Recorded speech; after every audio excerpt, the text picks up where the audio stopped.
A small Amish family once lived in the outskirts of the town, enclosed from the temptation of technology around them, as they kept to themselves and themselves only. Knowing the pages and inscriptions of the Bible, having the ability to recite almost every passage by memory, they thought that the world outside was being misled by material possessions. Composed of a loving husband and wife, along with a son and daughter, they read citations aloud in a sitting circle, believing that something existed out there that was watching over them.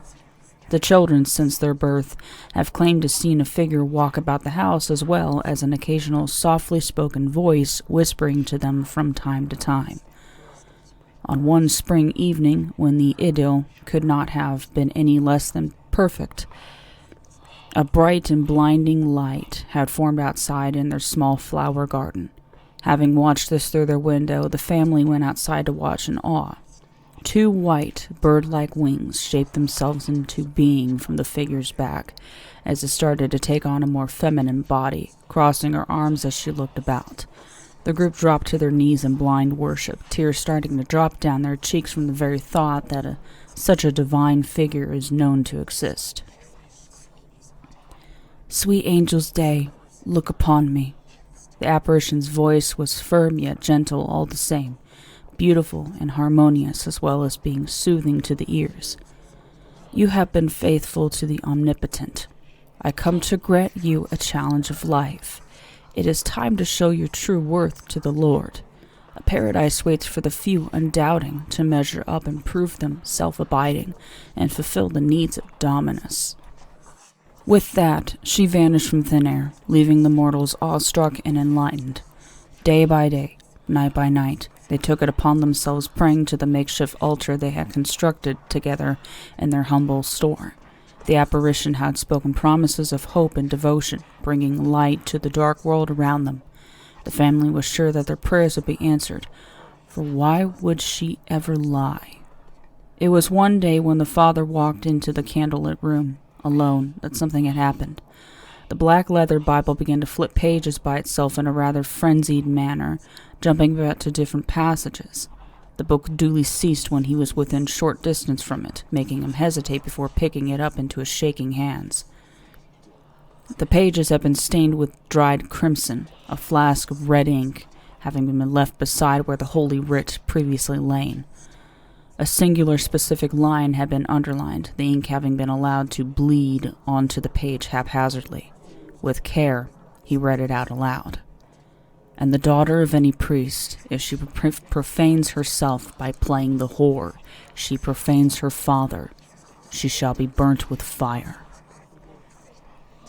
The father gingerly placed the tome back on the altar stand, staring into the open book as he rereads the line over, until a voice rose inside of his head. It spoke in two different tones, one lightly while the other seemed to have more sinister intent, but he recognized it as the same voice nonetheless, despite the conflicting personalities.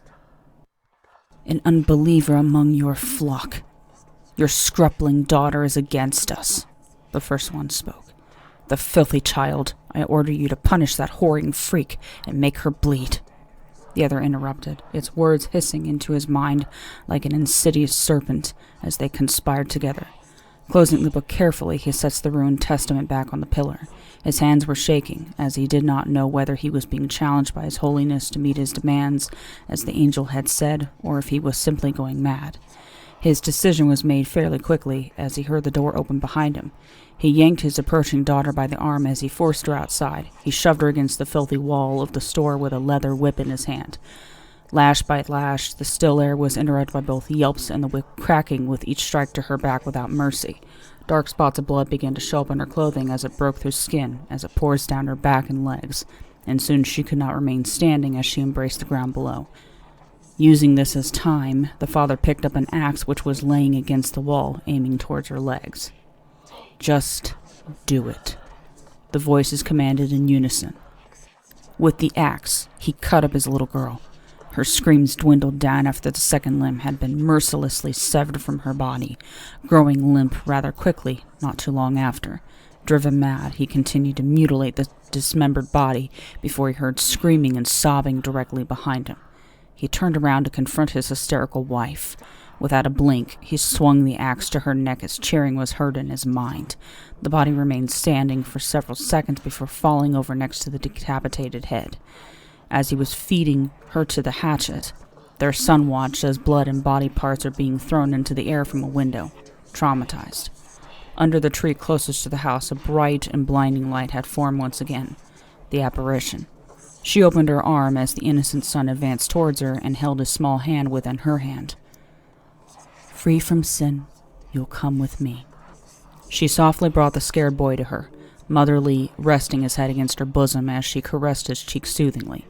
Calmness soon turned to horror as the body of the beautiful angel started to slowly change form before his eyes. Her white wings became infernally dark. The soft hands soon turned to monstrous claws that began to break the weak skin as he felt a sickly, warm liquid run down his cheeks. Her brilliant face twisted, becoming ugly and grotesque, and looking as if she came from the very bowels of hell itself. She brought the panicking son closer to her, and, with a diabolical laughter that was as ever pleasant as nails on a chalkboard, vanished along with him. The father now stood alone in the little flower garden, too shocked to move or even react to the events that had unfolded. Somewhere in his troubled mind, he felt a sense of pride in the work that he had accomplished. He looked up to the sky as the heavens began to darken. The clouds cleared up as a gargantuan, leviathan-like creature tore through the ethereal blue. The final lock of the gate has been opened.